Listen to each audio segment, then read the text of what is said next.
እኔ አሁን አንድ ኤርትራዊ ብሆን የሻዕቢያ ደጋፊ ብሆን ኤግዛክትሊ ሜህ ያቅድም የተናገረውን ንግግር ነው ማደርገው። ኢሳያስ አፈወርቂ አማካሪ ብሆን ከተቻለ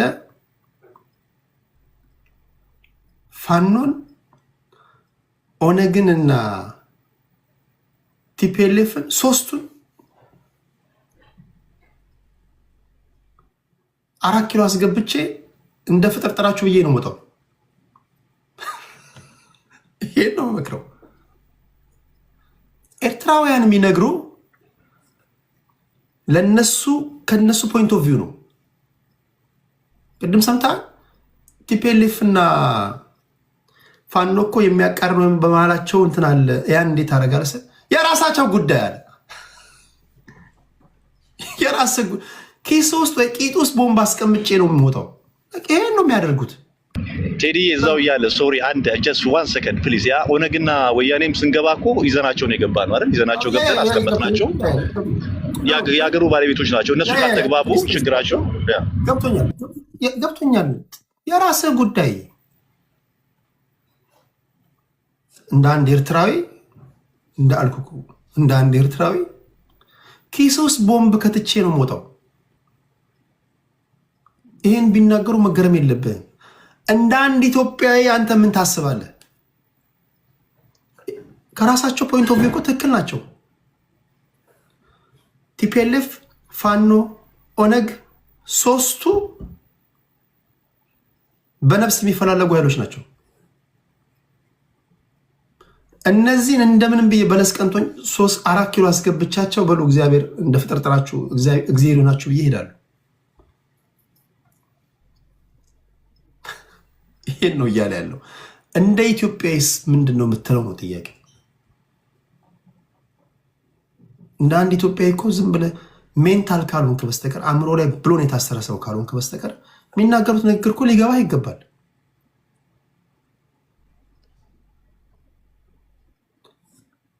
በዚህ በኩል ደግሞ እንደ አንድ ኢትዮጵያዊ ብሆን የምታስበው እንደ አንድ ኢትዮጵያዊ ደግሞ ስትሆን ምንድነው የምታስበው? ሀገርን ትወዳለህ? የጋራ ቤትን የሚያፈርስ ነገር ላይ ነው የተጃቦንከው? በሌላ አባባል 4 ኪሎ ብትገባም ሰላም አታገኝም ማለት ነው። የምትጃቦነው አካል 4 ኪሎ ቢያስገባህም የኋላ ኬስ ላይ ቦምብ ከቶልህ ነው የሚወጣው።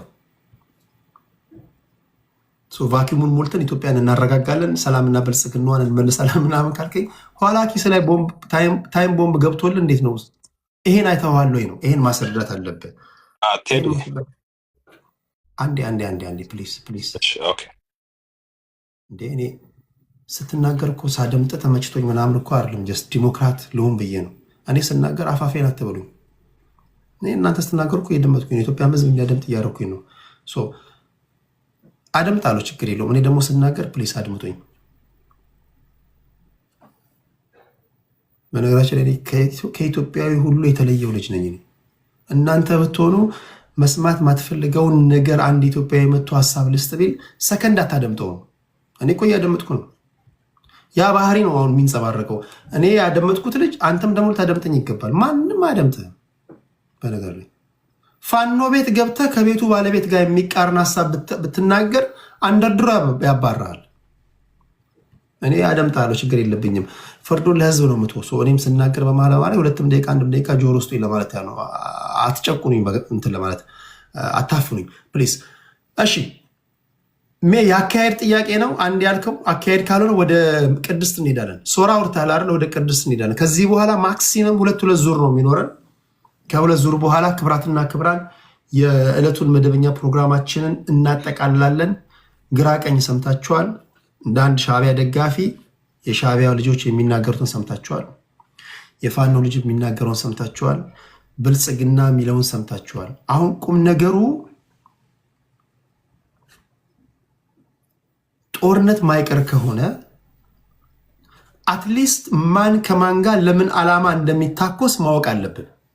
እንደ አንድ ዜጋ እኮ ማወቅ አለብን እኮ። አንዳንዴ እኮ ማ ከማጋ እንደሆነ እንደሚታኮስ እኮ አናውቅም። ስትደግፍም ገብቶ መሆን አለበት። አንዳንድ ብለህ ነው የምትደግፈው። ታፕ ታደርግላችኋለህ በለው ግፋ ምናምን ስትልም ገብቶ መሆን መቻል አለብህ። ሴጣንም ይሁን እግዚአብሔርም ሲጠይቅ እኮ ማስረዳት እኮ አለብህ እኮ። አይ እኔ አላህን የፈጠርኩት የደገፍኳቸው በዚህ ምክንያት ነው ብለህ እኮ መናገር መቻል አለብህ በቃል ሙላት። ሳይገባን መደገፍ የለብንም ለማለት ያለው። እሺ ክብራትና ክብራን፣ ከዚህ ጋር በተያያዘ ግን ምሁራኖች፣ የሃይማኖት ሰዎች፣ እኛ ወጣቶች እድሜያቸውን ጨርሰው በእኛ እድሜ በሚጫወቱ ሽማግሌዎች የመጫወቻ ሜዳ ውስጥ ገብተን እየዳከርን ነው። ከዚህ ልታወጡን ትችላላችሁ? ሰው አሁን በኢሳያስ አፈወርቂ፣ ሰው አሁን በአቦይ ስብሃት፣ ሰው አሁን በደብረ ጽዮን የመጫወቻ ሜዳ ውስጥ አንድ ወጣት ይጫወታል? በመድኃኒዓለም ከዘመነ ኦሪት ጀምሮ ስንታኮስ የኖርን ሰዎች አሁን በ21ኛው ክፍለ ዘመን ስንታኮስ፣ አረ ከዚህ ልንወጣ የምንችልበት መንገድ ሊኖር ይችላል። የምታዩት አንግል አለ። ከኤርትራም ከኢትዮጵያም ወገን የሰላም መንገድ ሊኖር ይችላል ላንታኮስ የምንችልበት። እሱንም ወደዚህ አምጡ፣ መነጋገር አለብን ለማለት ያለው። ታፕታፕ አድርጉ ሌሎቻችሁ። ወደ ሚኒሊክ ፋኖ ነው የሚሄደው፣ ግን ከዛ በፊት አንድ የገባችታችን ስላለች ቅድስትን እንስማና ከቅድስት በኋላ ወደ ሚኒሊክ ፋኖ እመጣለሁ። እሺ ቅድስታችን 6 ደቂቃ ለሸቴ። እሺ ቴዲ አመሰግናለሁ። ሁላችሁም እንዴት ናችሁ? ከላይም ከታችም ያላችሁት እንግዲህ ኤርትራውያንን እየሰማን ነው። እንደው በአጠቃላይ ምን እየተካሄደ ነው ብሎ ማየቱ በደንብ ይጠቅማል። ያው የዓለም ፖለቲካ እንደሚያሳየው በተለይ የአፍሪካ ቀንድ የስበት ማዕከል መሆኑ በደንብ እየጎላ የመጣበት ሁኔታ አለ። ትልቆቹም መካከለኞቹም ሀገሮች የራሳቸውን ጥቅም ፍለጋ ወደዚህ ወደ አፍሪካ ቀንድ እየመጡ ያሉባቸው ሁኔታዎች አሉ። እንግዲህ ኢትዮጵያ ሁልጊዜ አይኗን መንቀል የሌለባት ዋናው ጉዳይ ላይ ነው። የኢትዮጵያ ዋናው ጉዳይ በኢትዮጵያና በግብፅ መካከል ያለው የጥቅም ግጭት ነው። ግብፅ ደግሞ ለኢትዮጵያ ዋናዋ ጠላታችን ናት። ዋናዋ ጠላታችን ሁልጊዜ በዙሪያ ያሉትን ጀሌዎቿን ነው የምታሰልፈው። ከዛ ውስጥ አንዱ የግብፅ ጀሌ የኤርትራ መንግስት ነው። የኤርትራ መንግስት ሁልጊዜ ታዘዘውን ነው የሚያከናውነው። ራሱ ኤርትራን ለመፍጠር የሄዱበት ርቀት ወደኋላ እንኳን ሄደን ብናየው ኢትዮጵያን ከቀይ ባህር የማሸሽ ፕሮጀክት ስለሆነ ዓላማው የኤርትራ መንግስት የኤርትራ ህዝብ ራሱን ችሎ ራሱን የቻለ ኢኮኖሚ ኖሮት ህዝቡ የተሻለ ህይወት እንዲኖረው ሳይሆን ኢትዮጵያን ከቀይ ባህር ማሸሽ ብቻ የሆነ ማደግ የማይፈቀድላቸው፣ ዴሞክራሲ የማይፈቀድላቸው፣ በህግ መተዳደር የማይፈቀድላቸው፣ ፓርላማ ምርጫ በዓለም ላይ ያሉ ህዝቦች የሚያደርጓቸው ሀገር እንደ ሀገር የሚያስቆማት ፒላር የሆኑ ነገሮችን ማድረግ የማይፈቀድላቸው፣ ነገር ግን ሁልጊዜ ፍቃዱ የኢትዮጵያን ሰላም ማተራመስ ብቻ የሆነ ስርዓት እንዲኖር ተደርጎ የተዋቀረ ነው። ይህንን በደንብ እየሰራበት ያለበት ሁኔታ እንዳለ በደንብ ያሳያል። ከዛ በተረፈ ሻዕቢያ ኢትዮጵያ ውስጥ ባሉ የእርስ በርስ አለመግባባቶች ውስጥ በደንብ አድርጎ እጁን የከተተና በተለያዩ አካባቢዎች ላይ ያሉ ግጭቶችን ስፖንሰር እያደረገ ያለበት ሁኔታ አለ። ብዙ ሰው ጦርነቱ አልተጀመረም ይላል። ሻዕቢያ በጣም ቆይቷል ጦርነቱን ከጀመረ። ስለዚህ ለዚህ ምላሽ መስጠት እና ኢትዮጵያ ውስጥ እየተፈጠሩ ባሉ ነገሮች ውስጥ በእርስ በርስ አለመግባባቶቻችን ውስጥ አርዝሞ ያስገባውን እጁን መቁረጥ የሚያስፈልግ ይመስለኛል። ይሄ አሁን በፊት ለፊት ይሄ አይን አፍጥጦ የመጣበት ሁኔታ አለ። ከዚህ ቀደም ብሎ ወደ ኤርትራ የኢትዮጵያ መንግስት ሄዶ ውጊያ ከማድረጉ በፊት የኤርትራ መንግስት የፕሮክሲ ዋሩን ጀምሯል። ዋና ፍላጎቱ ጦርነቱ በኤርትራ ምድር ላይ እንዳይደረግ ነው። ስለዚህ ባለ በሌላ አቅሙ ኢትዮጵያ ውስጥ ያሉት ከመንግስት ጋር የሚቃረኑ ኃይሎች የሚታገሉበት ምክንያት አንድ ይሁንም አይሁንም የትኛውንም ከኢትዮጵያ መንግስት ጋር የሚቃረን ኃይልን የመደገፍ ማለት አንድ ኢትዮጵያዊ ቆም ብሎ ቢያስብ የአማራ ኃይሎችንም የትግራይ ኃይሎችንም የኦሮሚያ ኃይሎችንም በተለይ በትጥቅ ትግል የቆሙትን እረዳለሁ ብሎ ከተነሳ ከዚህ የሚፈልገው ነገር ምንድን ነው ብሎ በደንብ ማየት ያስፈልጋል። በፍጹም በዓላማም የተነሱባቸው መንገዶችም የማይስማሙ ምናልባትም ወደፊት ሀገር ለመምራት እንኳን ቢመጣ በአንድ ላይ ሊያስቆም የማይችል የፖለቲካ ዓላማ ያላቸውን ኃይል በየትኛውም ሰዓት በየትኛውም ዘመን የምትደግፍ ከሆነ ዓላማ ኢትዮጵያን የማተራመስ ሀገሪቷን የማፍረስ ነው። ስለዚህ አሁን ይዞት የመጣው አጠቃላይ ትልቁ ፕሮጀክቱ በተቻለ መጠን ፌዴራል መንግስት ወደ ኤርትራ ሄዶ ሜዳው ላይ ትግል ከመደረጉ በፊት ጦርነቶቹን ስቦ ኢትዮጵያ ክልል ውስጥ የመጨረስ ስራዎችን በደንብ እየሰራ ነው ያለው። ረዘም ብሎ ወደ አማራ ክልል መጥቷል። ከዛ ደግሞ ያው የተለመደው ትግራይ ክልል ውስጥ ዋሩን ለማድረግ እየሰራ ነው ያለው። አላያንሶችን እየፈጠረ ነው ያለው። ይሄ የሚያሳየው የኤርትራ መንግስት በጣም ፈርቷል። እውነት ነው። እንግዲህ የሚያሳየው እኮ 135 ሚሊዮን ህዝብ ከ3.5 ሚሊዮን ህዝብ ጋር መጋጠም በዓለም ታሪክ በጣም ታይቶ የማይታወቀው በጣም አደገኛው ገና እንትኑ ሳይመጣ ውጤቱ ምን ሊሆን እንደሚችል መገመት ነው። የወታደራዊ ቁመናችንም የማይገናኝ አመታዊ ጂዲፒውም የማይገናኝ ምናልባትም ኢትዮጵያ ለትንንሽ ክልሎች እንደው በትንሹ ብንወስድ እንኳን ለሶማሌ ክልል የምትበጅተው አመታዊ ጂዲፒ መጠን እንደገና የኤርትራ የሆነበት የኢትዮጵያ ህዝብ በቀን ውስጥ የሚበላው ምግብ ምናልባት ለኤርትራ ህዝብ የ35 ቀን የአንድ ወር ከምናምን ቀለብ ሊሆን የሚችልበት የአንድ ቀኑ ብቻ ማለት የቁርሳችን ብቻ ነው። ይሄ በነገራችን ላይ ኢትዮጵያ ውስጥ ለቁርስ ብቻ የምንጠቀመው እዛ አንድ ወር ከምናምን የሚያኖር በጣም ሰፊ ልዩነት ያለ በምንም ሊመጣጠን የማይችል በታሪክም ወደ ኋላ ሄደን ብናየው በነበሩን ግጭቶች ውስጥ አንድም ኤርትራ አሸንፋ የማታውቅበት ወደፊትም ልታሸንፍ የማትችልበት አሰላለፍ የሆነ ምናልባትም በዚህ ጦርነት ይሄ ጦርነት ከተካሄደ ዛሬ እዚህ መታችሁ የፎከራችሁ ኤርትራውያን አንገታችሁን የምትደፉበት ባላልኩኝ የምትሉበት አሁን በየዓለም መድረክ ሰልፍ ስትወጡ ልናገኛችሁ እንደምንችል የቅርብ ጊዜ እንትናችን ሊሆን ስለሚችል ይችን እንዳትረሷት። በቅርብ ጊዜ በዓለም አደባባይ ሰልፍ ስትወጡ ትገኛላችሁ። ይሄ በጣም አደገኛው ምናልባትም ከዚህ በኋላ ኤርትራ አሁን እናንተ የምታወሩት ወደ ምናምን የምትሉት ነው። ይሄ ንጹህ ሀብታችንን ማለት ነው።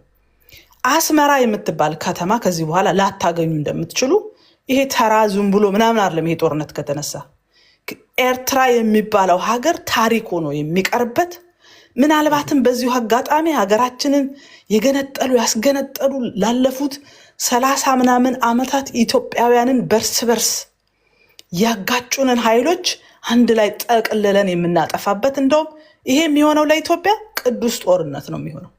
እናንተ ብቻ አይደለም የውስጥ ባንዳዎቻችንንም የሚጠረጉበት አደገኛ ጊዜ እንደመጣ ግን እንዳትረሱት ለማለት ነው። ወደ በኋላ መለሳለሁ። ቴንክ ዩ። እኔ በተሰጠኝ የልጅነት ስልጣን ይሄን ንግግር ለታሪክ ሪከርድ አድርጉ፣ ለታሪክ ሪከርድ አድርጉ። አሁን ጦርነት ይነሳ ብለህ ከአሜሪካ ኢሮፕ ሆነ አፈን እንደምታሞቁ አይደለም። በተለይ ቤተሰብ ካለ ቤተሰብ ባይኖርህም ቁጭ ብለህ ታለቅሳለህ። ጦርነት ላይደረግ የሚችልበት መንገድ ካለ እዛ ላይ ብታተኩሩ ይሻላል። ኤርትራውያንም ኢትዮጵያውያንም እኔ ማለት ኤርትራውያንም ኢትዮጵያውያንም ካሁኑ ጦርነት እንዳይደረግ ወይም ደግሞ ጦርነት ላያደርጉ የሚችሉበት መንገድ ካለ በአየር ላይ ብትበር ራሱ በጣም ዴድሊ ነው የሚሆነው። በጣም ደም አፋሳሽ ነው የሚሆነው የጦርነት። በተለይ ኢሮፓ አሜሪካ ያላችሁ ሰዎች ሀሳብህን ሚሊታንት ከሆነ ሜንታሊቲ ውጭ በሰላማዊ መንገድ እነዚህ ሁለቱ ኃይሎች ቢኮዝ በተለይ ከሀገር ውጭ ያላችሁ ፓወር አላችሁ። ኢትዮጵያ ውስጥ ሲደረግ ለነበረው ጦርነት መሬት ላይ ያለው ህዝብ አይደለም። በተለይ ኢንተርኔቱን ፍሪ ስለሆነ የማውራትም ነፃነት ስላለ መስመር ማስቀየር ትችላላችሁ። እናንተ ሶሻል ሚዲያ ላይ ያላችሁ በተለይ ኤርትራውያን ኖ ጦርነት አያስፈልግም ማለት ከቻላችሁ ጦርነት አይደረግም። እኔ እንደዛ ነው ማስበው። በተቻለ መጠን አሁን ባለው ነባራዊ ሁኔታ ጦርነት ላይደረግ የሚችልበት ቻንስ በጣም ጠባብ ነው። የጦርነት ሰባቂ ባትሆኑና እስኪ ጦርነት ላይደረግ የሚችልበት መንገድ ሊኖር ይችላል። እሱንም ብታው የሃይማኖት አባት አስታውሳለሁ። አንዲት ልጅ ሰሞኑ ሲንሸራሸር የነበረ አንድ ቪዲዮ ነበር። ጦርነት ባህላዊ ጨዋታችን ነው ምናምን ትላለች ልጅቷ። ጥርሳችን የነቀልንበት ነው። እኛ ተራራ ላይ ዋጠጠን ምናምን ንፋስ የጨበጠን ምናምን።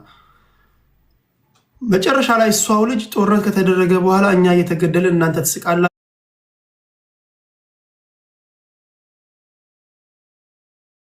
ምናምን ብላ ታለቅስ ነበር። እግዚአብሔር ምስክሬ ነው።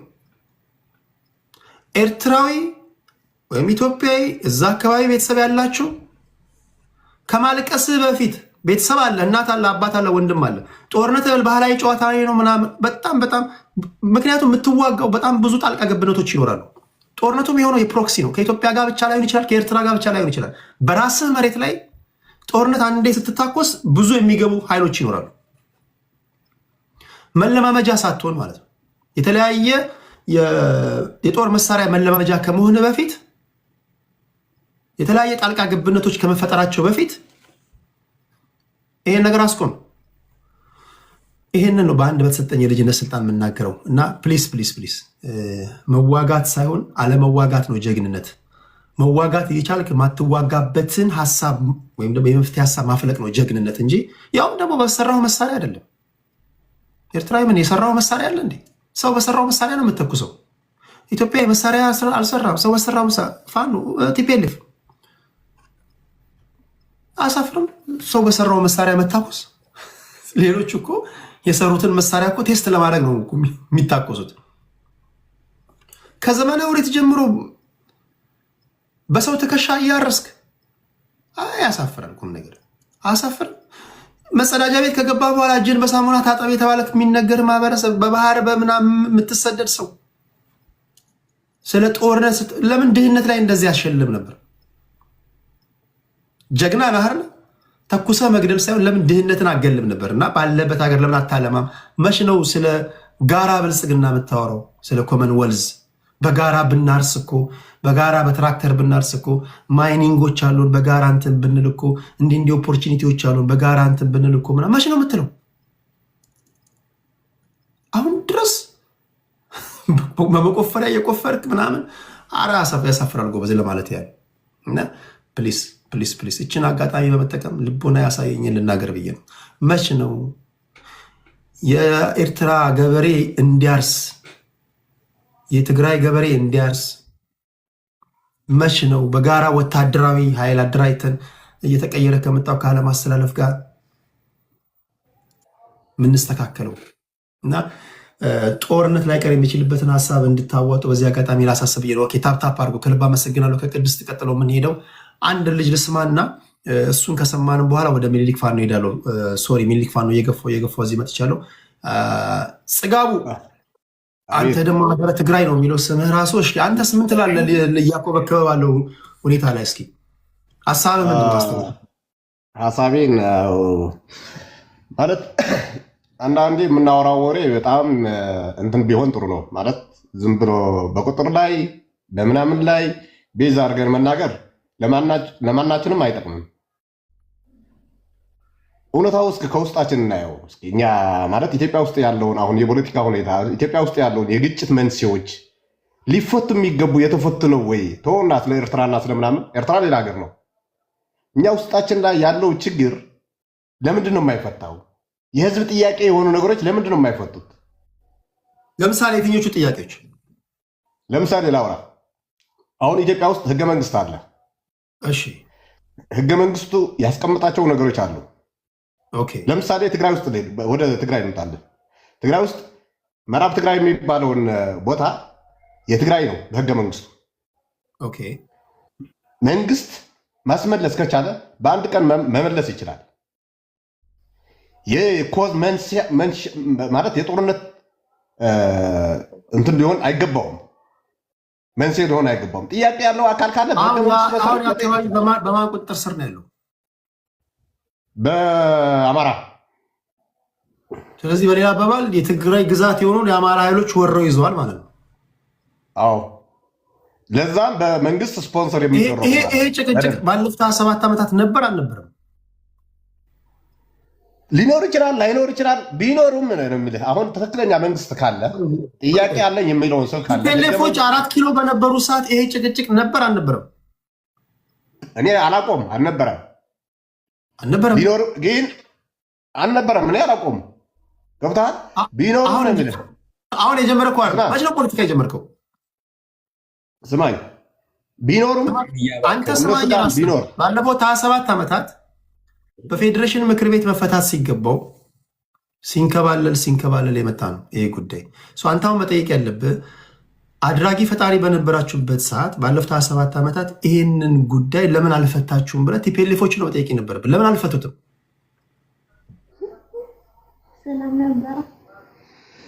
እሺ ጨረስክ? ጨርሻለሁ እንበል። እሺ እነሱ አልፈቱትም። ስላልፈቱት በጉልበት መፍታት አለብህ አንተ።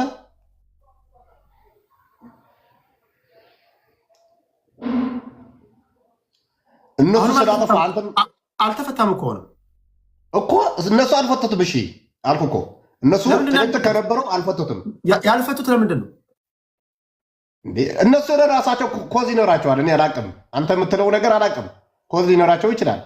አንተ እነሱ ካልፈቱ አንተ በጉልበት መጥተህ ታረኛ ስለሆንክ በጉልበት ትፈተዋለህ። አሁንም አልተፈታም እኮ ነው የምልህ። አሁንም ኢቨን እስከ ትላንት ድረስ ምርጫ ቦርድ በሚቀጥለው ሀገራዊ ምርጫ ሲደረግ ምዕራብ ትግራይ ብሎ ነው አድራሻ ያወጣው ወይም ደግሞ ሰሌዳ ያስቀመጠው። አሁንም ድረስ ይሄ ጉዳይ አጨቃጫቂ ነው። አልተፈታም እኮ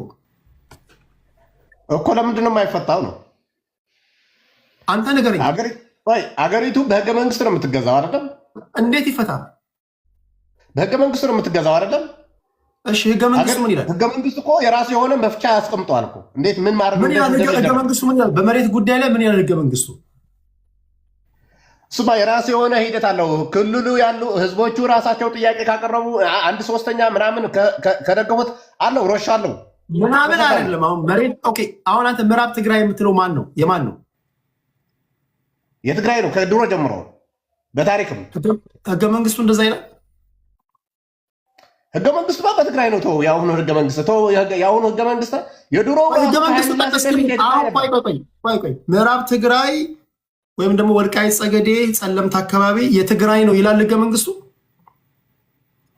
እንዴ ዶኮሽን እኮ አለው ሲጠረር እኮ ዶኮሽን አለው እኮ። ትግራይ በምን እንደምትዋሰን አስቀምጠዋል እኮ እዛ ህገ መንግስቱ። መሬቱ የትግራይ ነው ይላል።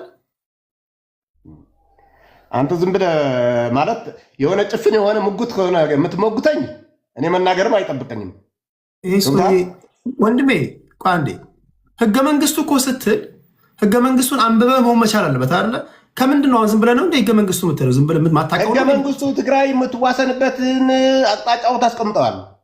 እሺ ንገረኝ፣ የትኛው አንቀጽ ላይ? አሁን ህገ መንግስቱ መግለጥ አለብኝ እና ዝም ብለህ ነው እንደምትጠቅሰው? ምኑን አውቀህ ነው የምትጠቅሰው? ኖ አንተ አላነበብከውን ማታውቀውን ህገ መንግስት ዝም ብለህ ለአረፍተ ነገር ማሟያ ነው እንደ ህገ መንግስቱ ምትለው? ህገ መንግስቱ ኢትዮጵያ ውስጥ ስላሉ መሬቶች ምን ይላል? ንገረኝ እስኪ። እሺ እንደዛ ለምሳሌ አሁን ህገ መንግስቱ አንተ የትግራይ ነው አልክ አይደል? አንቀጽ 40 ላይ ትሄዳለህ። አንቀጽ 40 ላይ ካለ ይኸውልህ የንብረት መብት ይላል። አንቀጽ 43 ላይ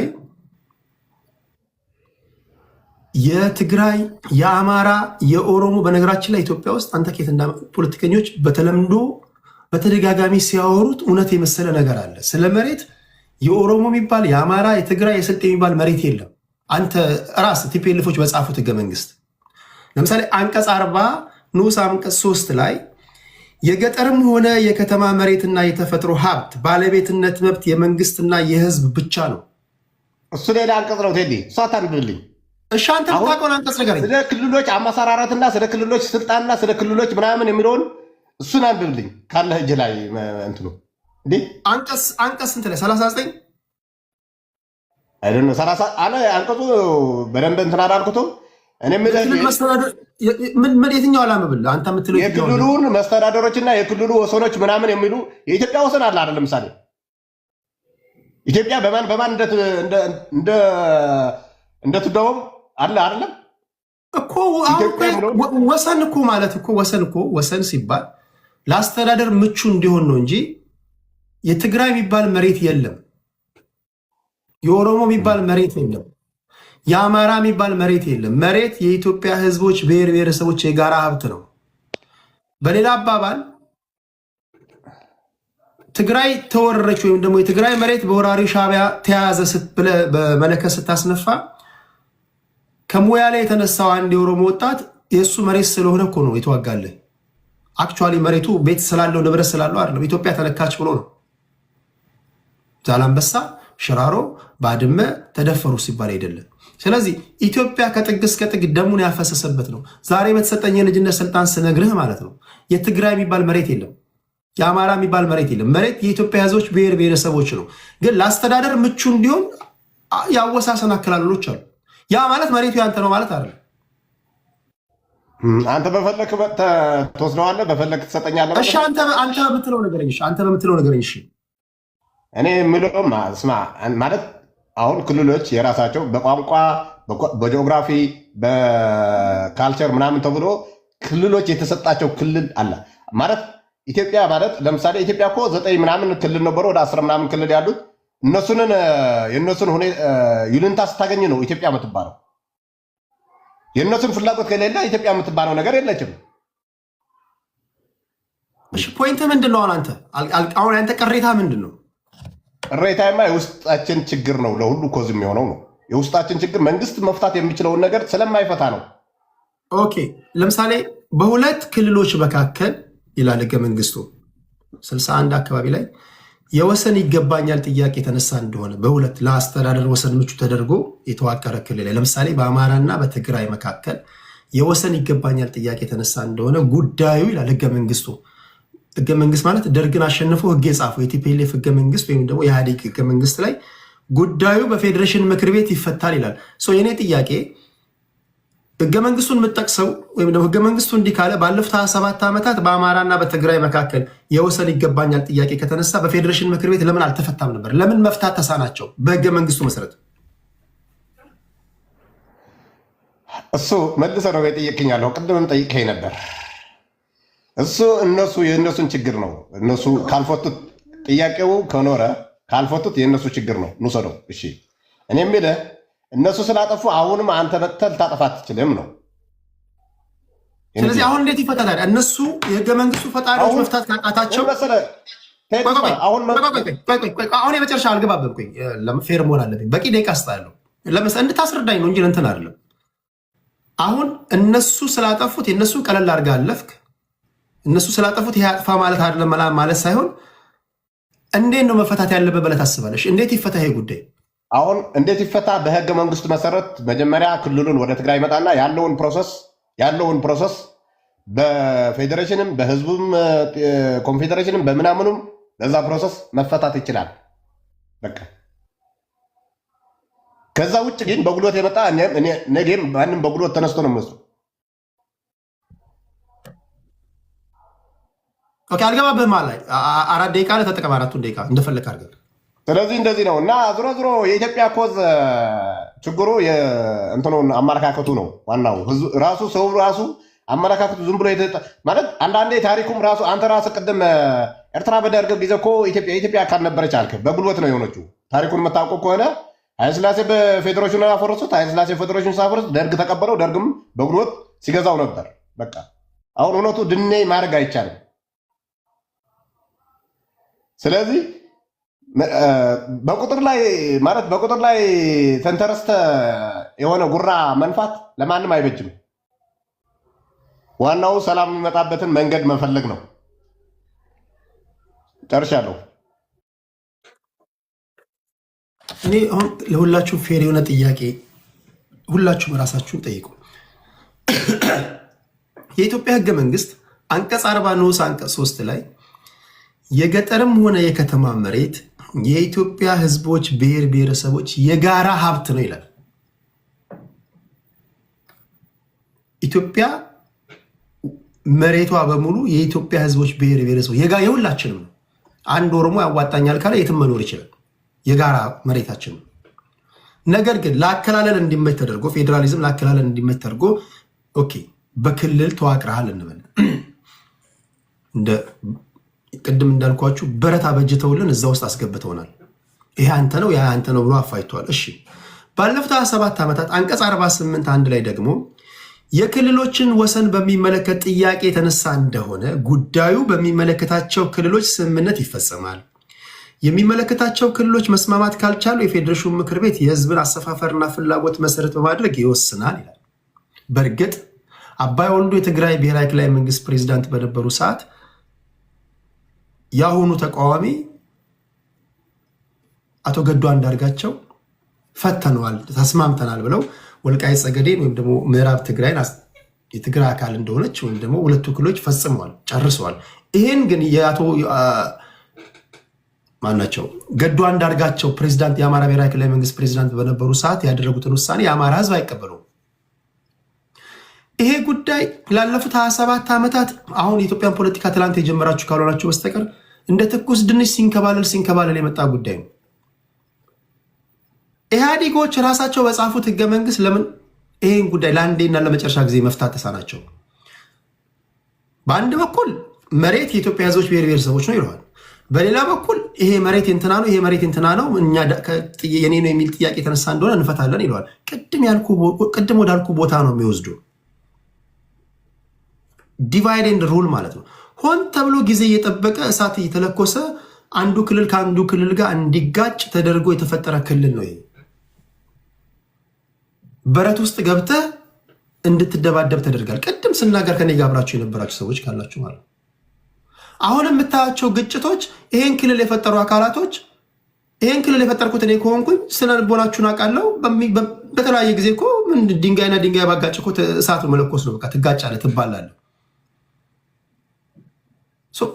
አሁን ፌር ለመሆን ጠቅላይ ሚኒስትር አብይ አህመድ ምንድን ነው ማድረግ ያለበት? እናንተስ ብትሆኑ እንደዚህ አለ ተቀባብሎ የተዘጋጀ ታይም ቦምብ የተቀበረበት ክልል አማራ ከትግራይ ጋር፣ ኦሮሞ ከሲዳማ ጋር፣ ወላይታ ከሲዳማ ጋር፣ ከምባታ ከሀዲያ ጋር፣ ስልጤ ከጉራጌ ጋር፣ ኦሮሞ ከሱማሌ ጋር እንዲጋጭ ቦምብ የተቀበረበት ክልል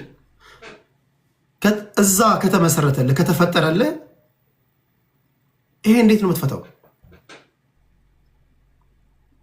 ይሄን ክልል የፈጠሩ ሰዎች እንደምን አንተና እነሱን ማጋጨት እንዴት ይከብዳቸዋል? ፖይንቴ ይሄን ከዚህ ነገር እንዴት ነው የምንወጣው ነው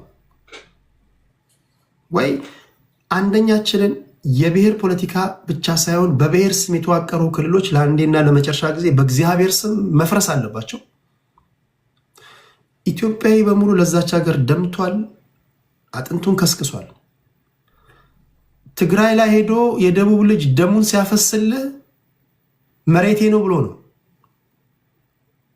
ስንት የደቡብ ወጣት እዛ ተቀብሮልሃል። ጠቅላይ ሚኒስትሩ እንኳን ምን ያህል በኢትዮጵያ እና በሻዕቢያ ጦርነት ምን ያህል ወታደር እንደሞተ እንኳን ባልተናገሩበት ጦርነት ማለት ነው። ከኦሮሞ ሄዶ እዛ ትግራይ ላይ ደሙን ሲያፈስልህ መሬቱ ስለሆነ ነው። አገሬ የተነካች መሬቴ ተወረረ ብሎ ነው። አሁን ኦኬ፣ አሁን ደግሞ ጦርነት ካለቀ በኋላ ደግሞ ይሄ ደግሞ መሬት የኔ ነው ካልክ የአንተ መሬት ከሆነማ ለምን ይዋጋልህ ነበር? መጀመሪያ አንተ መሆኑን ቢያቅ ነው።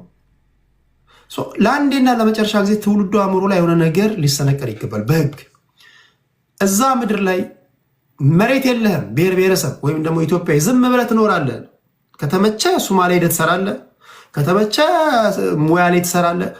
መቀሌ ላይ ቢዝነስ አሪፍ ነው ካሉ ትሰራለህ። አንድ ትግራዋይ ሐዋሳ ላይ ቢዝነስ አሪፍ ነው ካሉት መስራት መቻል አለበት። በአምስቱም አቅጣጫ ተዘዋዙረህ በነፃነት የምሰራበትን ሀገር ነው መፍጠር ያለብን። እድሜ ልክን እኛ እንደ ድንጋይ ዘመን ሰው አንተ በረት ውስጥ ገብተህ ታይም ቦምብ ተቀብሮብሃልና አንተ የምታደርገውን ድብድብ አጀንዳ አድርጎ ፖለቲካ አድርገህ ማውራት አለብን። ከዚህ መውጣት አለብን። ማይፈሬድ ሰለቸን። መሬት የለህም በቃ መሬት የለኝም ብለህ ምን እንኳን መሬት አንተም ያንተ አይደለም። ስለዚህ መሬት የኔ ነው የሚለውን ነገር እናቁምና አሁን ካለንበት ነገር ልንወጣ የምንችልበትን ነገር እናስብ ፕሊዝ። ይሄ ነው አይ ቲንክ ከገባንበት አዘቅት የሚወጣን ብዬ ነው የማስበው። ኦሮሞ መሬት የለህም፣ ዝም ብለህ ኑር። አማራ መሬት የለህም፣ መሬት የሚባል ነገር የለህም። ስልጤ፣ ሲዳማ መሬት የሚባል ነገር የለም። መሬት የኢትዮጵያ ሕዝቦች ብሔር ብሔረሰቦች የጋራ ሀብት ነው። 4 ነጥብ። መሬቴ ምናምን አትበልን። ጽጋቡን ከልብ ነው የምናመሰግነው። ከጽጋቡ ቀጥሎ የመጨረሻ አንዳንድ ዙር ነው የሚኖረን። ከዚህ በኋላ ጣልቃ አልገባባችሁም ፕሊስ። በሚኖረን ቆይታ ግን የመፍትሄ አካል ጨምራችሁ አለን የምትሉትን ነገር እንድትናገሩ አደርጋለሁ። ከሚኒሊክ ፋኖ ጀምራለሁ። ከሚኒሊክ ፋኖ በኋላ በተዋረድ ቀጥላለሁ። እሺ ሚኒሊካችን አንድ የመጀመሪያ ሀሳቤን ኢንተራፕት ባታደረገኝ አፕሪሺየት አደርጋለሁ። ቅድም በጣም ቁልፍ ጥያቄ ጠይቀሃል። ማን ከማን ጋር ለምን እንደሚዋጋ መጀመሪያ ማወቅ አለብን፣ እሱን ሳንረዳ ትንታኔ መስጠት አንችልም ብለሃል። ይህንን ከ2 ደቂቃ ባልበለጠ ልሄድበት። አንኢንተራፕትድ ፕሊዝ። ከሀገር ውስጥ በሀቅ 3 በተጨበረበረ 4 ኃይሎች አሉ እየተዋጉ ያሉ። ፋኖ፣ ህወሓት፣ ብልጽግናና ኦነግ እንደ አንድ ነው የማያቸው። ለዛ ነው 3 እና 4 ልዩነቱ።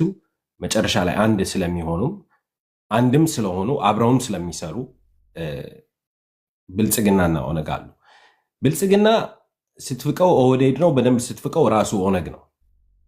ህወሓት ከፋኖ ጋር የማይታረቅ ልዩነት ያለው የታጠቀ ኃይል የተደራጀ ኃይል ነው። ፋኖም አክቲቭሊ ጦርነት ላይ ያለው አሁን ከብልጽግና ጋር ፋኖ ነው። የአማራ ክልልን ወሮ አማራን ትጥቅ አስፈታለሁ ብሎ ጦርነት ኦልሬዲ እየተካሄደ ያለው በብልጽግናና በፋኖ መካከል። ከዛ ውጪ ሱዳን ውስጥ እየተካሄደ ያለ ጦርነት አለ በአርኤስኤፍ እና በሱዳኒስ አርሚ መካከል ማለት ነው። እዚህ ጦርነት ውስጥ ኢትዮጵያ ኦልሬዲ ኢንቫልቭ ሆናለች። ከውጭ ደግሞ ከምስራቅ አፍሪካ ውጭ ዩናይትድ አረብ ኤሚሬትስ እና ሳውዲ አረቢያ ኢንቫልቭድ ሆነዋል። ከ115 ቢሊዮን ብር በላይ የሚያወጣ ወርቅ ከምስራቅ አፍሪካ ወደ ዩናይትድ አረብ ኤሚሬትስ ሄዷል።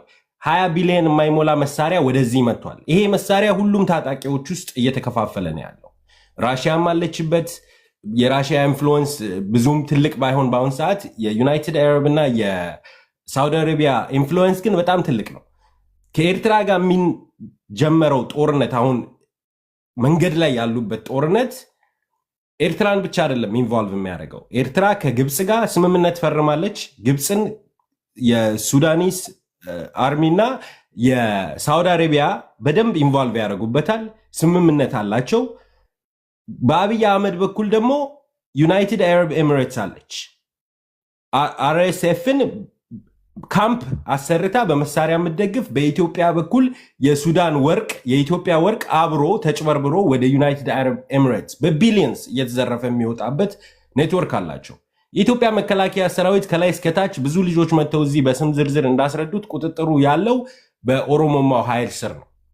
ኢትዮጵያ የምትባለው ሀገር ሄዳ ከኤርትራ ጋር ጦርነት ብትጭር አብይ ስልጣኔ ይቆይልኛል ብሎ ያምናል። ይሄ ግን የተሳሳተ እምነት ነው። ይህንን ጦርነት ጭሬ የናሽናል ዩኒቲ እፈጥራለሁ። ኢትዮጵያዊ ሚኒሊክ? አዎ ኢትዮጵያዊ ነኝ 100%። ቤተሰቦቼ የሸዋ አማራዎች ናቸው። አማራ ነኝ። ኢትዮጵያ የምትባለው ሀገር እያልክ አታወራ። ክብር ለኢትዮጵያ። ኢትዮጵያ እያልክ አውራ። ምን ማለት ነው? ኢትዮጵያ የምትባለው ሀገር እያልክ የምታወራው? ኦኬ በአብይ ስር ያለችው ኢትዮጵያና እኔ በኔ ልብ ውስጥ ያለችው ኢትዮጵያ አንድ አይደለም። አሁን እንደዛ የሚለው አብይ የሚመራው ጦር ከኤርትራ ጋር የሚጀምረው አንድ ጊዜ ኢትዮጵያ ኦፍኮርስ እኔ ኢትዮጵያን አፈቅራለሁ። ይሄ ከሌላም ብትሆን ተሳስቼ ከሆነ ይቅርታ። እንደዛ ከመሰለ አንዳንድ ያመልጣል ላይ ነው። በዛ እናውቃለን። ግን ኤርትራውያንን እዚህ እንደ ሀገር እያከበርን በምናወራበት ሰዓት ኢትዮጵያ የምትባለው ሀገር እያልክ እያንቋሸሽ ማውራት የለብንም። ነው ለማንቋሸሽ አይደለም። ኢትዮጵያ ጦርነት ውስጥ የምትገባው እንደ ኢትዮጵያ አይደለም፣ እንደ ኦህዴድ ነው ጦርነት ውስጥ የምትገባው። በኢትዮጵያ ስም የሚነግደው ኦህዴድ ቅድም እንደተናገርኩት ትንሽ ፋቅ ሲደረግ ራሱ ኦነግ ነው።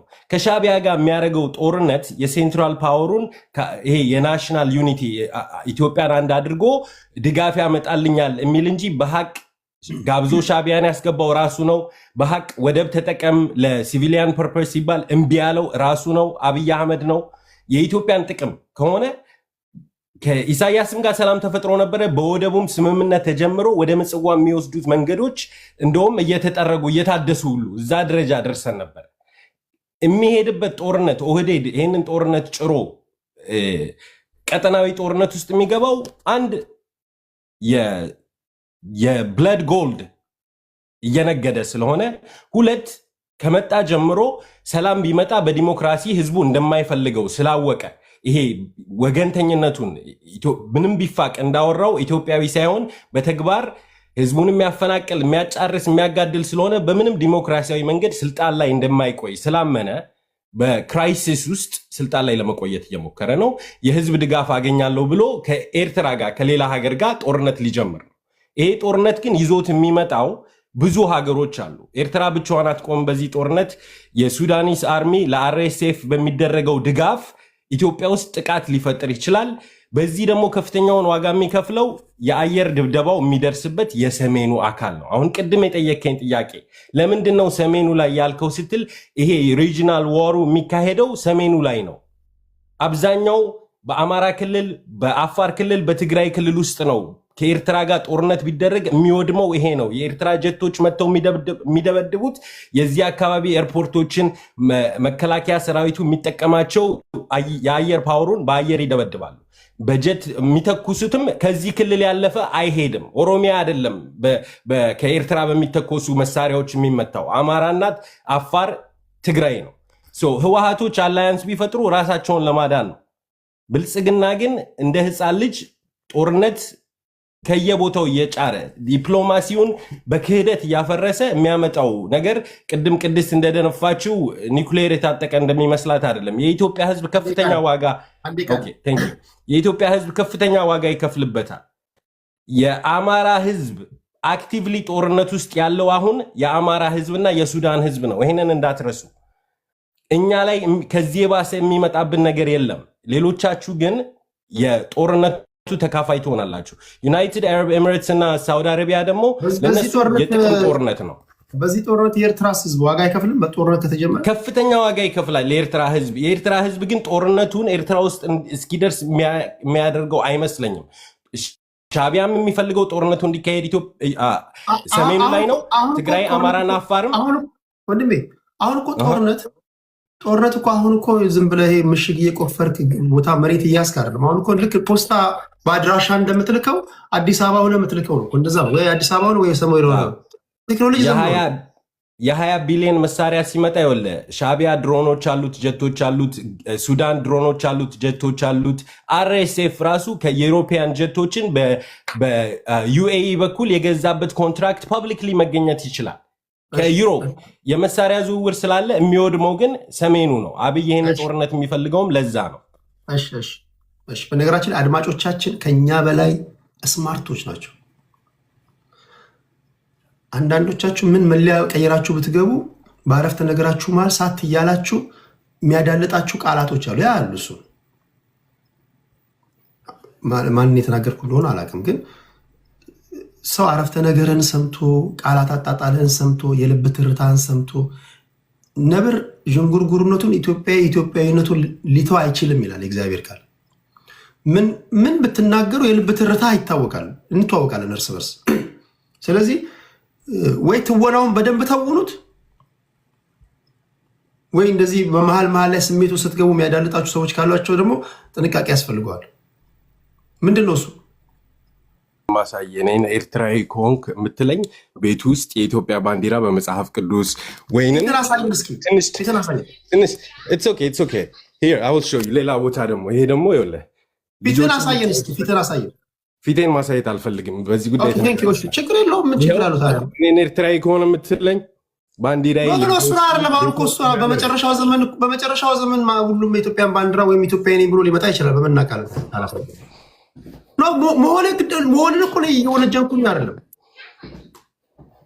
እኔ በነገራችን ላይ መሆኑን እየወነጀንኩኝ አይደለም። ኤርትራውያን በዚህ ደረጃ ከረቀቁ ልታደንቃቸው ነው የሚገባው። ቅድም እኮ ከኔ ጋር አብራችሁ የነበራችሁ ሰዎች እኔም አንድ ኤርትራዊ በሆን ከዚህ የተለየ አላደርግልህም እኮ አልተኛልህም። ወልቤ ግድግዳ ላይ በሰቀለ ምናምን እኮ አይደለም እሱ ለብሰህ ልትነቀሰውም ትችላለህ። እሱ ፖይንቱ እሱ አይደለም። ስንት ኤርትራውያኖች ናቸው ሀገር ወዳዶቹ የኢትዮጵያን ባንዲራ ቤታቸው ውስጥ የሚሰቅሉት? አናውቅም። ምናልባትም ኢትዮጵያውያን የሚሰበሰቡት ከማን እንደሚመጣ እናውቃለን። ከብልጽግናና ከህወሓት ነው ይሄ አኪዜሽን። እኔ ውጭ ሀገር ነው ያደግኩት። አማርኛዬ ራሴን ማንበብና መጻፍ አንድ እድል ነው መሰጠህ ወንድሜ፣ እንድታወራ ከፈቀድኩልህ በቃ ጀስት አውርተሃል። አንተ ያንተን ሰምተናል። የኔን ሀሳብ ነው መሰጠህ። ሌላ ነገር እኮ የለውም። አሁን ያለው መኖሪያ ቤትህ ይሁን ሬስቶራንት ውስጥ ይሁን ምንም የምናውቀው ነገር የለም።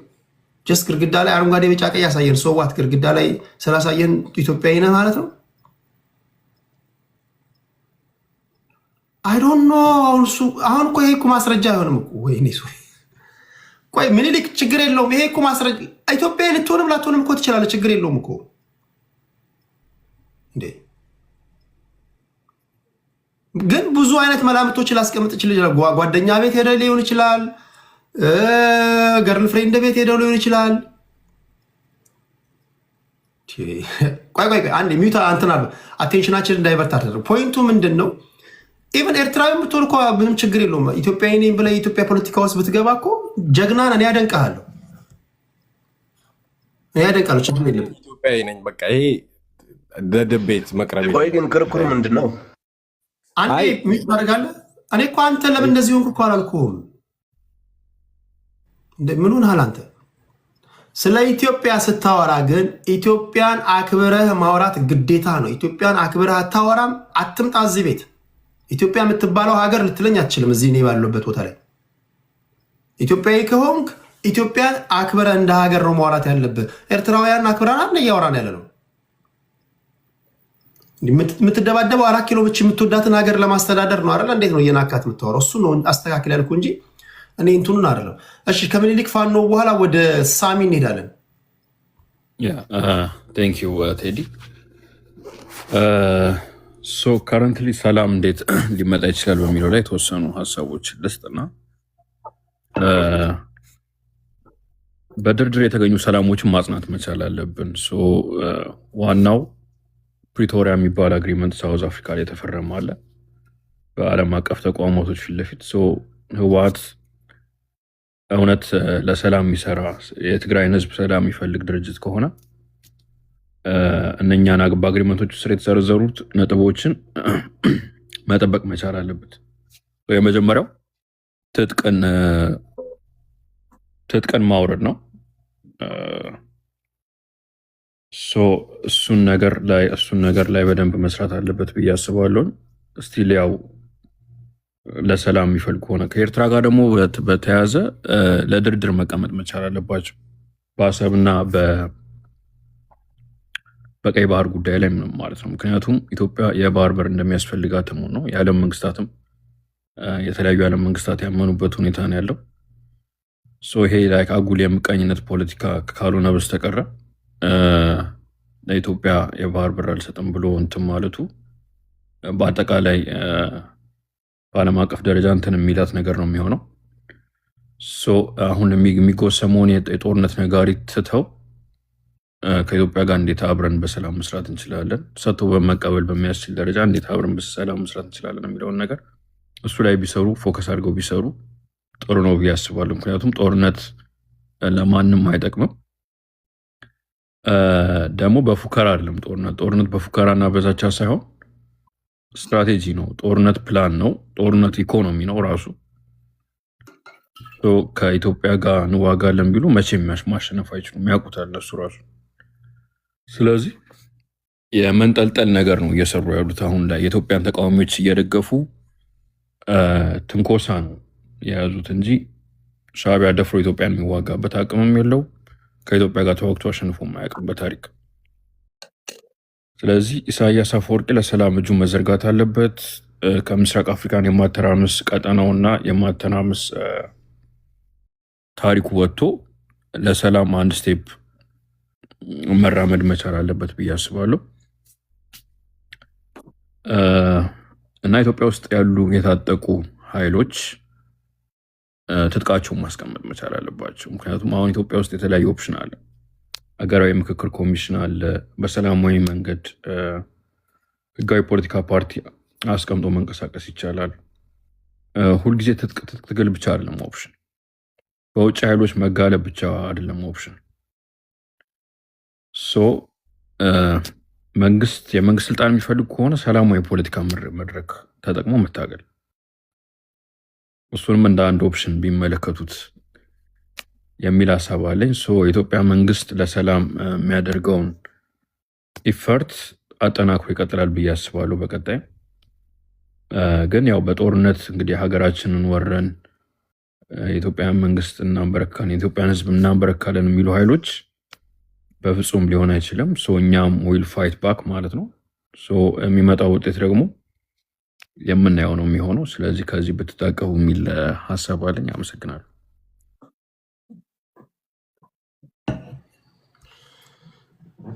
ኦኬ ታፕታፕ እያደረጋችሁ ቴሌግራም ላይ ጥያቄ አስቀምጬላችኋለሁ። መጨረሻ ላይ ስማችሁን በክብር እየጠራው መልሶቻችሁን ወይም ደግሞ የእናንተን ሀሳብ የማነብ ይሆናል። ቴዲ ሐዋሳ የቴሌግራም ቻናል ላይ ቤተሰብ ያልሆናችሁ ቤተሰብ ሁኑ። ዜና ምንጽፈው በዚያ ነው። ላይቭ ስገባ አጀንዳዎችን ማሰፍረው በዛ ነው። ቴዲ ሐዋሳ የቴሌግራም ቻናል ላይ ቤተሰብ መሆን አለበት ግዴታ። ሰኞ ሮብ አርብ የትም ያልታዩ የፍቅር ቪዲዮዎችን ፖስት እናደርጋለን። እንዲህ ሲባል ትወዳለህ ሮጠ ትሄዳለህ። ኦኬ ለማንኛውም ፖለቲካዊና ማህበራዊ ጉዳይ ነው ፖስት የምናደርገው። አገር እንዴት ሰነበተች የሚለውን የምታነብበት እዛ ነው። ከጠየኳቸው ጥያቄዎች መካከል የመጀመሪያው ለዛሬ አሁን ጦርነት ቢነሳ ህዝቡ ከአብይ ጎን ነው ወይም ከብልጽግና ጎን ነው? ሻዕቢያ ጎን ነው? ከሻዕቢያ ከህወሓትና ከኦነግ እንዲሁም ከፋኖ ጎን ነው? እንዴት ያለ ጦርነት ነው የሚሆነው? በሰከነ መንገድ እጥን ምጥን ያለ ጽሁፍ ጻፉልን እዚህ ጋር ለማንበብ እንዲመችኝ። አንዳንዱ የቤትን ችግር፣ የሚስትህን ጣጣ፣ የኑሮ የተቃወሰብህን ሁሉ ፍሬም አበጅታ ትተደረድራለህ። ለማንበብ ይከብደናል እና ምጥን ምጥን ያለች ሀሳብ አስፍሩልን ለማንበብ እንዲመችን ፕሊስ። ያን እያደረጋችሁ ላላችሁ ከልብ እናመሰግናለን። 23 ሰዎች እስካሁን ኮመንት ላይ ጽፈዋል። መጨረሻ ላይ ስማችሁን እየጠራሁኝ የማነብ ይሆናል። ሳሚን ከልብ እናመሰግናለን። ወደ ሜህ እንሄዳለን። ሜህ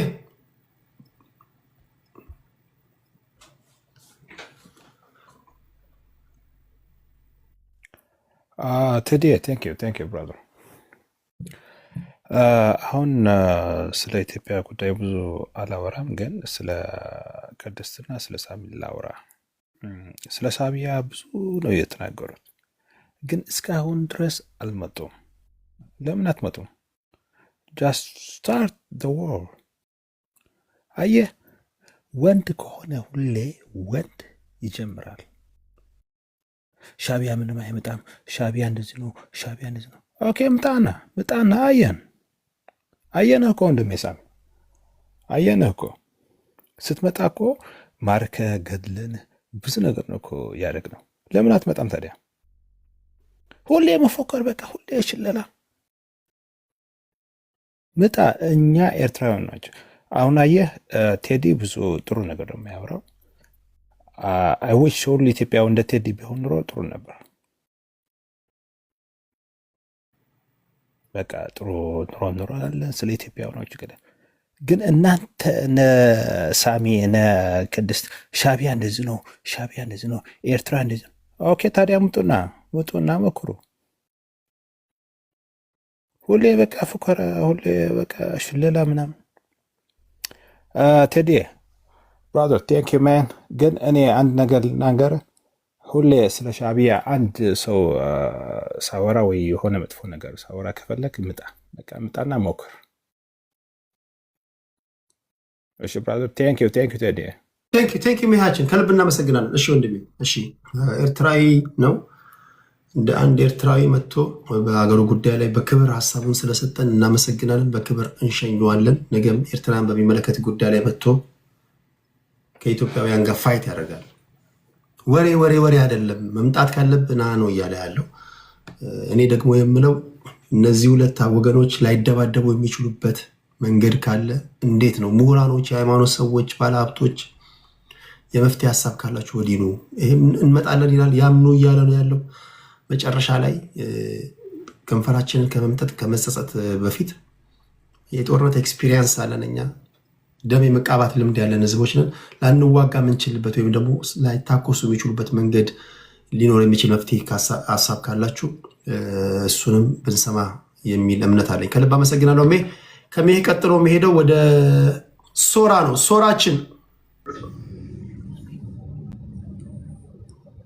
እሺ ቴዲ አመሰግናለሁ።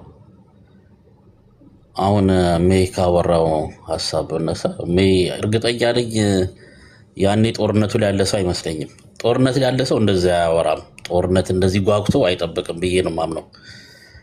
በእርግጠኝነት በዛ ሰዓት ጦርነቱ ላይ የተሳተፈ ሰው አይደለም። የጦርነትንም አውዳሚነት የጦርነትንም ክፋት አያውቅም እንጂ በእንደዚህ አይነት ልክ ጦርነትን ፈልጎ የሚያወራ ሰው እኔ አይቼ አላውቅም። ኑልን ምናምን ማለት ይሄ እኮ የሰፈር የግሩፕ ጸብ አይደለም። የሆነ 05 ቀበሌ ከ06 ቀበሌ የሚደባደበው ጦርነት አይደለም። በጣም ትልቅ ጦርነት ነው የሚሆነው። በጣም ችግር እኮ ነው። ኧረ ወንድሜ የፎኮር ናችሁ። እንደዚህ አይቻልም። እዚህ ቤት ይሄ ከኢትዮጵያም ከኤርትራም ፓርላማ የበለጠ ቤት ነው። በስነስርዓት ነው የምናወራው። ይህ ስንት ወጣ ለሚዩት አድርገን። እሺ ቀጥል ሶራችን። እና ኖርማሊ እንደ ቀላል ነገር ባናየው አሪፍ ነው። ቅድም ነገሩ በደንብ ይህን የተናገራቸው ነገሮች ነበሩ። እኛ ኦነግና ፋኖን ቲፒኤልኤፍን ይዘን አዲስ አበባ ገብተን ከዛ በኋላ እንደፈለጉ እንዲሆን እንለቃቸዋለን ምናምን ብለዋል። ይህንን እያወቁ እና እየሰሙ የሚገቡ የፋኖ ወይም የቲፒኤልኤፍ ደጋፊዎች ናቸው የሚያሳዝነኝ። ልክ እንደ ሚኒሊክ ፋኖ አይነት ማለት ነው። በኢትዮጵያዊነታቸው የማያምኑ በኢትዮጵያዊነት ስሜታቸው የሞተባቸው ኖርማሊ በበታችነት ስሜት የተያዙና የኢትዮጵያ መከላከያ በአንድ ብሔር ስም ቀጠቅልለው ለመክተት የሚሞክሩ የሆነ የማይሆን ሀሳብ ይዘው የሚንቀሳቀሱ ኃይሎች ናቸው ለነዚህ ለኤርትራውያኖች እና ለሻዕቢያ መንግስት ሌላ አይነት ክፍተት እየፈጠሩት ያሉት እንጂ የኤርትራ መንግስት አቅሙን ያውቃል፣ ልኩን ያውቃል፣ ጥጉን ይዟል። እነዚህ ሰዎች የኤርትራ መንግስት ለመላላክ ፈቃደኛ ባይሆኑና ለኤርትራ መንግስት ባይሰግዱ እንደዚህ አይነት ነገር አይመጣም። ኤርትራም ቢሆን ከግብፅ ባላት ድጋፍና ግፊት ነው እንጂ አቅሟን ይዛ ከኢትዮጵያ ጋር ቀጥታ መታ የመነጋገር የመዋጋት አቅም የላትም። ግን መፍትሄው በሚለው ጉዳይ ነው። መፍትሄው አሁንም ቁጭ ብሎ መነጋገር ነው። ባለፈው መንግስት የጻፈው ደብዳቤ አለ፣ እነሱ የሰጡትን መልስ አለ። መልሱ እንግዲህ የሆነ በደፈናው ወይ እምቢ አይደለም ወይ እሺ አይደለም የማፌዝ ነገር ነው የሚያስኬዱት ነገሮች እንጂ ከሉዓላዊ ግዛቶች ከኢትዮጵያ መውጣት በአሰብ ጉዳይ መደራደር ያሉትን ነገሮች ማቅረብ ነው የሚሻለው። ያ ነው የሚያዋጣው እንጂ እንደ ጦርነትን ወደ ሌላ ነገር መግባት እንደተባለው ኤርትራ በጣም ብዙ አደጋ ይደርስባታል። ከኢትዮጵያ በላይ የምትጎዳው ኤርትራ ነች። ወጣቱ እኮ ሄዶ አልቋል እኮ። የሰው ኃይል እንኳን እንደዚህ ብሎ መልምሎ እንኳን ለማስገባት የሚችለው ነገር የለም። እሱ የተማመነው ዛሬ የቲፒኤልኤፍ ኃይልን የፋኖን ኃይሎች ተማምኖ ሊሆን ይችላል። ጦርነቱንም ኢትዮጵያ መሬት ላይ ለማድረግ ነው እየገፋ ያለው። አሁን እኮ ቅድም የጠቀስከው የክሪቲካል ትሬት መግለጫ እኮ የሚያሳየው እስከ መቀሌ ድረስ የገቡ የኤርትራ ወታደሮች አሉ ነው የተባለ ያለው። ያንን የሚያደርገው ጦርነቱ በትግራይ ክልል በኢትዮጵያውያን ልጆች እንዲያልቅ ነው የሚፈልገው። ዋጋ ማስከፈል የሚፈልገው ኢትዮጵያንና ኢትዮጵያን ነው። ኢትዮጵያ በተራዘመ ጦርነት ውስጥ የልማት እቅዶቿ ሁሉ እንዲሰናከሉና መስመሯ እንድትሰጥ ነው የሚፈልጉት። ፋይናሊ የሚመጣው ነገር መጨረሻ ላይ የሚሆነው ነገር ኢትዮጵያ ከዚህ በፊት እንደተባለው የመጨረሻ ሆኖ ኤርትራ ወደማይቀርበው አካሄድ ትሄዳለች። ወደማይቀለበሰው የማይመለስ ሽንፈት ተሸናንፋ ትቀመጣለች። ሌላ ነገር የለም። ቲፒኤልኤፍም እንደዛው። ያ እንዳይሆን ግን መጀመሪያ አሁንም እንደተባለው መነጋገሩ፣ ቁጭ ብሎ መፍትሄ መፈለጉ ይሻላል። የተለያዩ ሀገራትም ጥረት እያደረጉ ነው። ያንን አሸማጋይነት ተጠቅመው ወደ መስመር ቢገባ የተሻለ ነው።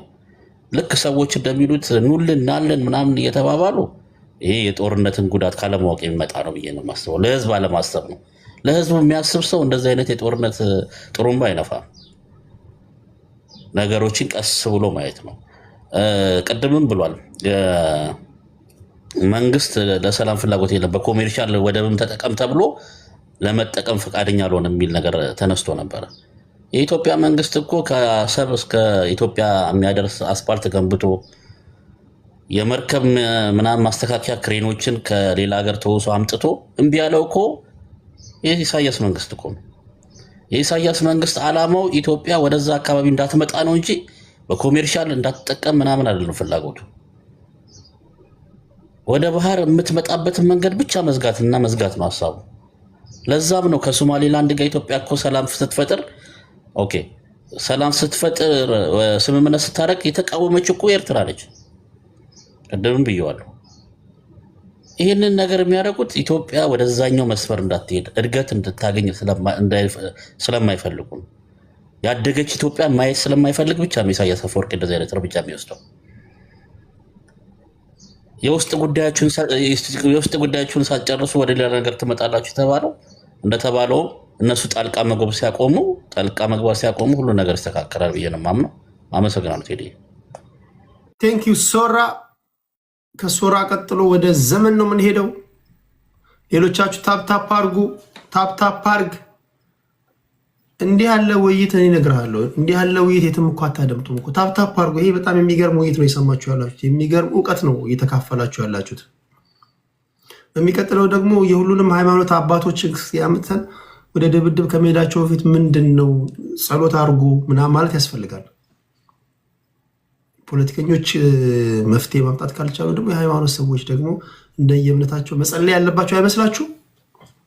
ያን ማድረግ አለብን እኮ ጎበዝ። እኔ የሚታየኝ በጣም ከባድ ይሄ እንትን አይደለም፣ ይሄ በቲማቲም አይደለም የምትደባደበው